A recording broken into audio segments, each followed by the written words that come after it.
26 जुलाई से झारखंड विधानसभा का मॉनसून सत्र शुरू होने वाला है। ये जो मॉनसून सत्र होने वाला है ये बहुत ही महत्वपूर्ण है। क्यों महत्वपूर्ण है, आज इसी पर चर्चा करूंगा। हमारे साथ हमारे ब्यूरो चीफ मदन है। मदन, मॉनसून सत्र जो है वो 26 जुलाई से शुरू हो रहा है, कितने कार्य दिवस होंगे? राज्यपाल सीपी राधाकृष्णन ने इस मॉनसून सत्र के लिए मंजूरी दे दी है, तो कितने कार्य दिवस होंगे और कितना महत्वपूर्ण है ये विधानसभा का सत्र? बिल्कुल, देखिए 26 जुलाई से 2 अगस्त तक जो है ये मानसून सत्र आहूत किया गया है और राज्यपाल ने इसकी स्वीकृति दे दी है। अब तो जिस तरह की राजनीतिक हालात हैं, जो अभी राजनीतिक सरगर्मी बढ़ी है और चुनाव के आहट जो संभावित हैं, ऐसे में राजनीतिक दलों के नेताओं का दौरा भी अधिक होने लगा है झारखंड में। तो ऐसे में आपने देखा कि जो अस्थिरता दिखी राजनीतिक, चाहे वो हेमंत सोरेन को जेल जाना पड़ा, मुख्यमंत्री पद से इस्तीफा देना पड़ा, फिर चंपई सोरेन मुख्यमंत्री के पद पर जो है चुने जाते हैं, फिर उन्हें शपथ दिलाई जाती है, फिर वो विश्वास मत हासिल करते हैं, फिर उसके बाद जेल से रिहा होते हैं, हाई कोर्ट से जमानत मिलती है हेमंत सोरेन को, और फिर वो मुख्यमंत्री के पद पर शपथ लेते हैं, फिर विश्वास मत के लिए विशेष सत्र होता है। तो ऐसे में कई दफे जो है विशेष सत्र आहूत हुए, लेकिन अब फिर से एक बार मानसून सत्र होने वाला है और चुनाव से पहले के सत्र को महत्वपूर्ण माना जाता है। तो ऐसे में तमाम जो राजनीतिक मुद्दे हैं, जो जिस तरह से आप देख रहे हैं कि सरकार को घेरने के लिए लॉ एंड ऑर्डर की व्यवस्था पर हो, फिर बालू को लेकर के हो, या फिर अवैध खनन को लेकर के हो, या फिर अन्य जो रोजगार को लेकर के हो, तमाम विषयों पर सरकार को घेरने की जो कोशिश, रणनीति जो विपक्ष की होती है, वो पुरजोर तरीके से कोशिश होगी सरकार को चुनाव से पहले घेरने की।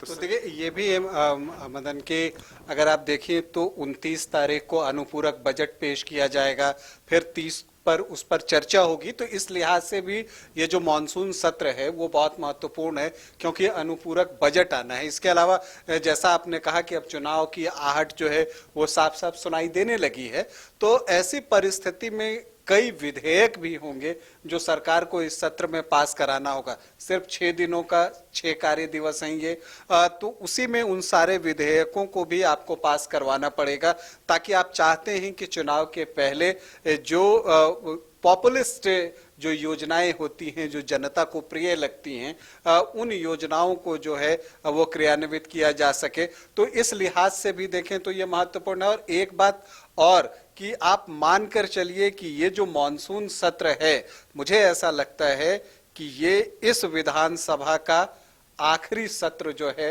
हो सकता है, क्योंकि शीतकालीन सत्र की संभावना जो है वो कम दिखती है, क्योंकि पहले चुनाव कराए जाने की भी बात हो रही है। देखिए, बिल्कुल, और इसलिए मैंने कहा कि चुनाव से पहले जो सत्र होते हैं वो महत्वपूर्ण होते हैं। और जो आपने कहा कि कोई विधेयक हो तो वो भी सरकार ला सकती है, उसके लिए 3 दिनों का वक्त रखा गया है।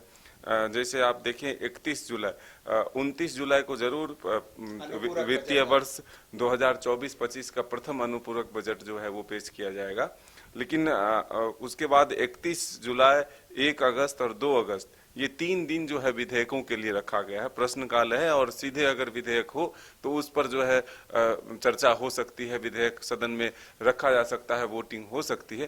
तो ये जरूर है कि सरकार जो आखिरी वक्त में जो निर्णय लेती है तो वो क्या विधेयक के माध्यम से कोई बड़े फैसले जो हैं, जो लगता हो कि नहीं इस फैसलों के साथ चुनावी मैदान में उतरा जाए, तो वो ले सकती है और वो विधेयक जो है सदन के पटल पर लाया जा सकता है। तो ये सरकार का अपना विशेष अधिकार होता है।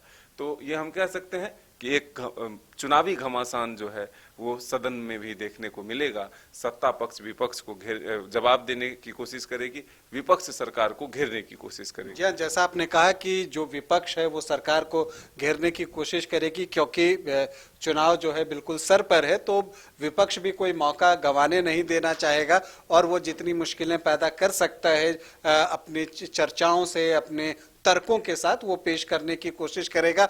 विपक्ष की रणनीति आपको क्या दिखती है? क्या वो सारे विधेयक को आराम से पास होने देगा या चर्चाएं होंगी? क्या कुछ हो सकता है? देखिए, मुख्य रूप से अगर आप देखें तो भ्रष्टाचार, लॉ एंड ऑर्डर और रोजगार, ये तीन विषय ऐसे हैं जिसको लेकर के विपक्ष सदन के बाहर भी और सदन के भीतर भी सरकार को घेरने की कोशिश करेगी।